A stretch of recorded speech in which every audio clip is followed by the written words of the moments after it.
कह रहे हैं सशक्त करेंगे महिलाओं को। 14 करोड़ की आबादी है बिहार की, उसमें से 9 करोड़ लोग जो हैं 67 रुपीज रोज पर जिंदा हैं। ये आपके क्लास सर्वे से खुलासा हुआ। मुंह दिखाई कर रहे हैं चुनाव के वक्त 10,000 रुपए की। अरे कांग्रेस पार्टी ने कहा है 2500 रुपए महीना हम देंगे, 20,000 रुपए आते ही महिलाओं के खाते में डालेंगे और 10,000 रुपए में कौन सा उद्योग स्थापित करेंगे? बताइए तो सही आपको। एक ठेला भी आज के युग में 10,000 रुपए में नहीं आता। सुधांशु जी, प्रदेश में कांग्रेस 50% टिकट देगी महिलाओं को, और उसी के साथ उत्तराखंड में हो रहे थे चुनाव और पंजाब में हो रहे थे, जहां कांग्रेस सत्ता में थी और या मुख्य विपक्षी दल थी, यानी जहां पर कुछ हैसियत थी। उत्तराखंड में नहीं दूंगे, उत्तराखंड में थोड़ी देंगे। कहां देंगे? पंजाब में नहीं देंगे। यूपी में जहां फटक चंद गिरधारी, ना लुटिया ना थारी, 30-35 साल से कांग्रेस की स्थिति है, उसमें कहते महिलाओं को देंगे। तो बिहार के चुनाव में तराजू किधर रुकेगा? सेक्युलर अनसेंटर्ड में आप सभी का स्वागत है।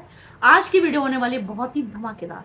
आज की इस वीडियो में हम ये देखने वाले हैं किस तरीके से सुधांशु त्रिवेदी ने अभय दुबे को करारा जवाब दिया है। क्योंकि डिबेट चला था, प्रधानमंत्री नरेंद्र मोदी ने कहा कि बिहार की महिला को रोजगार करने के लिए 10,000 रुपए उनके खाते में दिया जाएगा, और अगर वो अच्छा कर पाती 6 महीने में तो ये राशि 10,000 रुपए से बढ़ करके 2 लाख रुपए तक पहुंचेगी, और इस योजना का लाभ लगभग 75 लाख महिलाओं को दिया जाएगा। इस पर भड़क उठे अभय दुबे और साथ ही साथ कहा ये जो है बीजेपी की चाल है, क्योंकि बिहार चुनाव से पहले ये स्कीम निकाला, ये कुछ और नहीं, ये सिर्फ चाल है। और चाल होने के बाद भी 10,000 रुपए में ऐसा कौन सा व्यापार है जो महिलाएं शुरू कर सकती हैं? ऐसे आरोप अभय दुबे ने लगाए। तो यहाँ पर सुधांशु त्रिवेदी ने उनके सभी आरोप को खारिज किया और उन्हें समझाने का प्रयास किया है। वीडियो बहुत ही इंटरेस्टिंग है, वीडियो में बने रहिएगा। और अगर आपको ये वीडियो पसंद आए तो मेरे चैनल को लाइक, सब्सक्राइब, शेयर करना बिल्कुल ना भूलिएगा। चलिए शुरू करेंगे आज का डिबेट वीडियो। सुधांशु त्रिवेदी जी, मामला टक्कर कर रहा था जब बात महिलाओं की हो रही थी पिछले चुनाव में। क्या यही वजह है कि इतना बड़ा दाव आपने खेल दिया है, बड़ा स्कीम आपने लॉन्च किया? आप ये कहेंगे कि आप देखिए चुनाव आया है तो आप लोग स्कीम लाए हैं? ना, देखिए ऐसा है, महिलाओं के बारे में जो हमारा कमिटमेंट है उसका चुनाव से कोई लेना देना नहीं। मैं याद दिलाना चाहता हूं, प्रधानमंत्री बनने के बाद प्रधानमंत्री श्री नरेंद्र मोदी जी ने 15 अगस्त 2014 को लाल किले की प्राचीर से जिस चीज की घोषणा की थी उसमें क्या था? बेटी बचाओ बेटी पढ़ाओ। और ये शौचालय की योजना, ये किसके लिए थी? इसका सबसे ज्यादा सीधा प्रभाव महिलाओं से था। और कई पॉलिटिकल पंडितों ने तो यह कहा था कि बेटी बचाओ बेटी पढ़ाओ एक सामाजिक विषय है, इसका राजनीति से लेना देना नहीं है। मगर जब मोदी जी आए थे तो वो समाज का विचार बदलने के लिए आए थे, और केवल इसके लिए नहीं आए थे कि कोई राजनीति करनी। इसीलिए 2024 पहला वर्ष बना है जब नए जो नवजात शिशुओं में लड़कियों की संख्या लड़कों से अधिक बन के आई है, यानी इसके अंदर एक भारी अनुपात दिखाई पड़ा। फिर इसके बाद बताइए, प्रधानमंत्री आवास योजना में आज जो 4 करोड़ में से 3 करोड़ महिलाएं हैं जिनके पास अपना रजिस्ट्रेशन है, यानी मकान की रजिस्ट्री। गरीब वर्गों की मैं चुनौती से कहता हूं, हमारी सरकार आने से पहले पहली बात तो गरीब वर्गों के पास मकान ही नहीं होता था, और गरीब वर्ग की कोई महिला सोचे कि मकान होगा और रजिस्ट्री में उसका नाम होगा, यह सोच से परे थी। और इतना सुकून। इसलिए आज जो कुछ भी हो रहा है वो उस सोच के तहत हो रहा है कि समाज के हर वर्ग को स्थान देना है, जिसे प्रधानमंत्री जी ने GYAN ज्ञान कहा था ना, गरीब, युवा, अन्नदाता और नारी शक्ति। और अगर 100 बातों की बात देखें तो हमारे नए संसद भवन का श्री गणेश हुआ था सितंबर 2023 में, गणेश चतुर्थी के दिन। बड़ा कलेजे पे सांप लौटा था लोगों के। मगर जो पहला विधेयक पारित हुआ नए संसद भवन में वो क्या था? नारी शक्ति वंदन अधिनियम।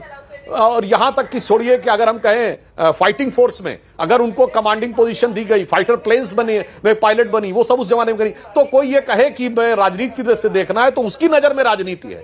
मोदी जी की दृष्टि में ये समाज के सभी वर्गों और महिला वर्ग की वास्तविक शक्ति को स्थापित करने का एक प्रयास मात्र है, और जो बिहार में किया गया है ये उसी प्रयास की श्रृंखला की एक कड़ी है। ठीक है, असर होगा। क्योंकि देखिए जब नारी वंदन अधिनियम लेकर आई थी सरकार, तभी है कि चुनाव देखते हैं तो कुछ ले आते हैं, चुनाव देखते हैं कुछ ले आते हैं, लेकिन वो विश्वसनीयता की बात होती है। और आप देखिए कि लाडकी बहन योजना महाराष्ट्र में हो, लाडली बहन योजना हो, उस विश्वसनीयता के आधार पर जनता चुनती है कि किस पर भरोसा करना है। अब लड़की हूं लड़ सकती हूं वाला नारा दिया था प्रियंका जी ने, लेकिन वो पूरी तरह से फेल हो गया। वो कल बिहार भी पहुंच रही है, क्या असर होगा? विश्वास नहीं, विष का वास घोल दिया है। विश्वासघात किया है महिलाओं के साथ। सुधांशु त्रिवेदी जी कह रहे थे बेटी बढ़ाओ पढ़ाओ बेटी बढ़ाओ का नारा प्रधानमंत्री जी ने दिया, तो पार्लियामेंट्री स्टैंडिंग कमेटी कह रही है महिलाओं के लिए कि प्रधानमंत्री जी 80% उसका पैसा अपने प्रचार पर आप खर्च करते हैं। प्रधानमंत्री आवास का जिक्र कर रहे हैं सुधांशु त्रिवेदी जी। क्या कह रही पार्लियामेंट्री स्टैंडिंग कमेटी कि प्रधानमंत्री जी आज के युग में 1,20,000 रुपए मात्र में कौन सा घर बनता है, वो भी 60%। आप 70,000 रुपए के लगभग सिर्फ उसमें देते हैं, कौन सा मकान बन जाएगा प्रधानमंत्री जी? जा पूछ क्या? यह है आपकी असली चेहरा। 1000% एब्डक्शन के अपहरण के प्रकरण बढ़ गए बिहार में। 98% पेंडेंसी है। 1 लाख से अधिक महिला अपराध के मुकदमे बिहार में पेंडिंग है। प्रधानमंत्री जी, क्या घोषणा तो आपने चुनाव के वक्त अभी सुधांशु त्रिवेदी जी कह रहे थे 1 करोड़ युवाओं को 500 टॉप कंपनी में रोजगार दूंगा। मैं था अंजना जी के साथ उस शो में, क्या हश्र हुआ उसका बताइए। अभी पार्लियामेंट्री कमेटी ने कहा कि सिर्फ 28,000 लोगों को उससे रोजगार मिले।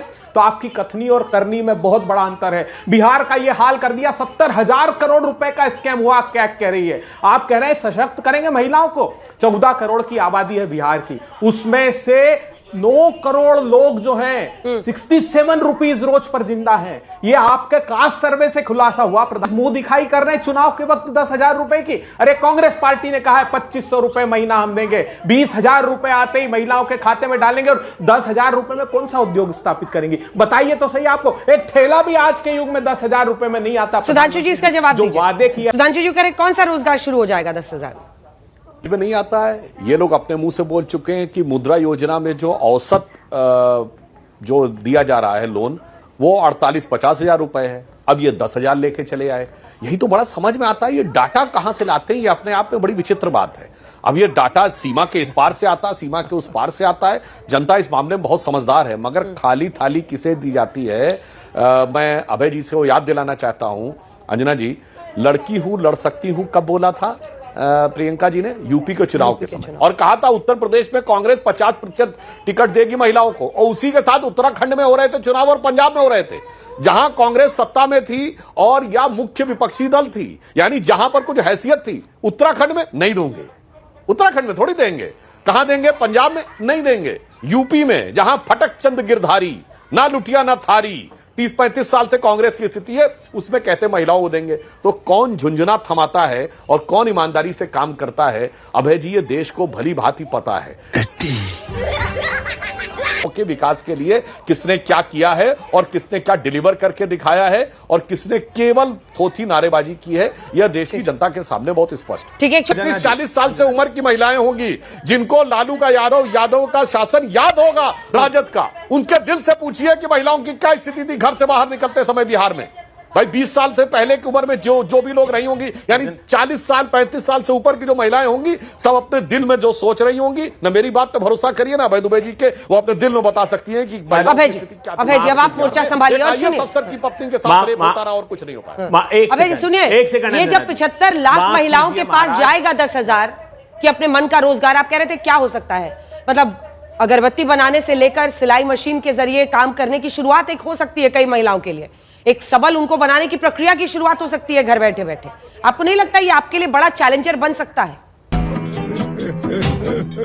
राहुल गांधी जी ने ये अति पिछड़े लोगों के लिए एक चार्टर लागू किया है, जारी किया है। उन्होंने कहा है कि हम उनके रिजर्वेशन को 30% तक बढ़ा देंगे। 25 करोड़ तक के काम में 50% तक उनका रिजर्वेशन होगा। हम एक अथॉरिटी बनाएंगे जो उनकी रक्षा के लिए काम करेगी।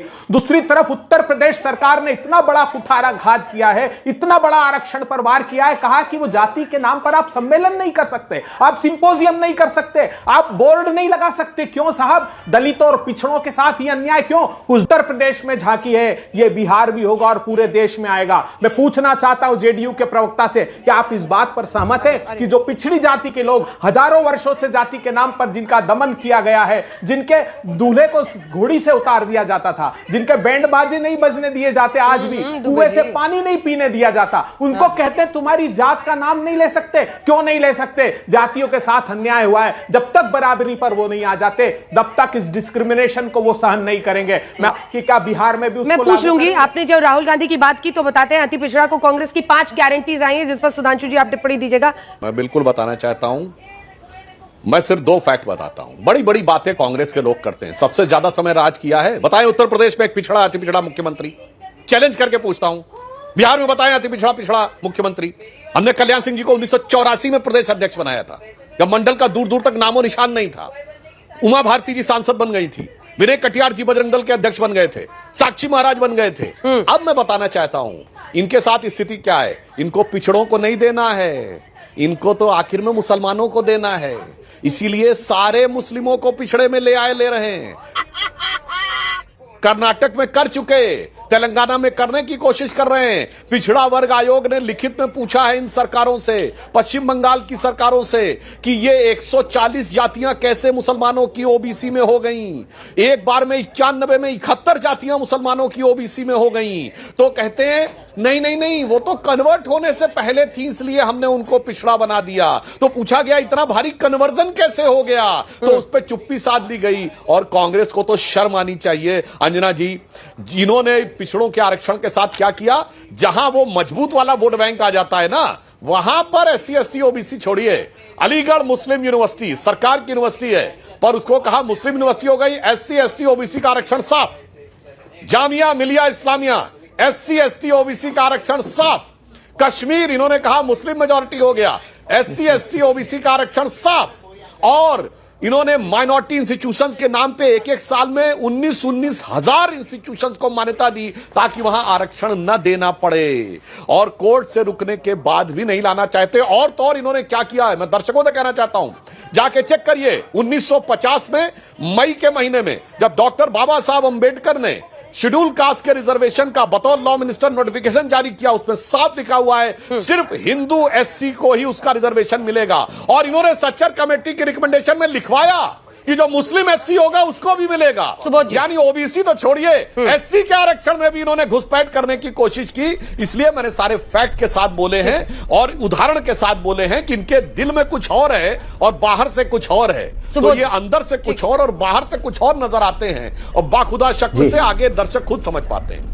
दोस्तों कैसी लगी आपको आज की वीडियो? देखा आपने यहाँ पर सुधांशु त्रिवेदी ने और साथ ही अंजना ओम कश्यप ने उनको गिनाया अवैध दुबे को कि 10,000 रुपए में ऐसे बहुत से रोजगार हैं जो किए जा सकते हैं। जैसे मोमबत्ती का रोजगार किया जा सकता है, सिलाई का रोजगार भी किया जा सकता है, और कुछ लघु उद्योग भी किए जा सकते हैं। तो इस पर अवैध दुबे ने किस तरीके से रिएक्ट किया ये तो आपने देखा ही। कैसी लगी आपको यह वीडियो मुझे आप कमेंट सेक्शन में बता सकते हैं। इसी तरीके की वीडियो को देखने के लिए मेरे चैनल को सब्सक्राइब कर लीजिएगा। मिलते हैं नेक्स्ट वीडियो में, तब तक के लिए जय हिंद।